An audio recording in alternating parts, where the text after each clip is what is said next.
The overall goal of the following experiment is to characterize large protein assemblies using structural mass spectrometry.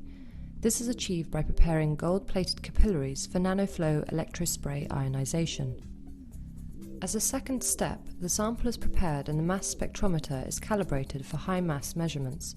Next, experimental conditions are optimized in order to maintain protein complexes intact in the gas phase. MS and tandem MS spectra are then acquired. The MS spectra showed charged states corresponding in mass to the intact complex, while tandem MS experiments yielded dissociation pattern of monomers and stripped complexes.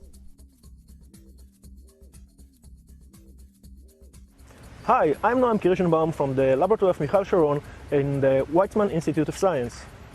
And I'm Izhak Michaelevski. I'm also from the laboratory of Michal Sharon.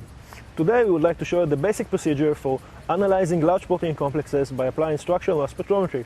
And we use this procedure in our laboratory to characterize protein complexes, to define their stoichiometry, composition, and networks of interaction.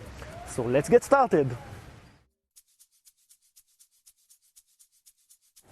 Analysis of non-covalently bound protein complexes is performed by electron spray ionization technique using as emitters glass or quartz capillaries.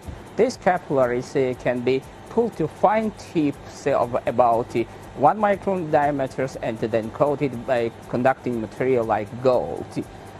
These capillaries are commercially available, as you can see in here. However, it's much more cost-effective to use glass capillaries, which can be then cooled and coated to the ready-to-use state.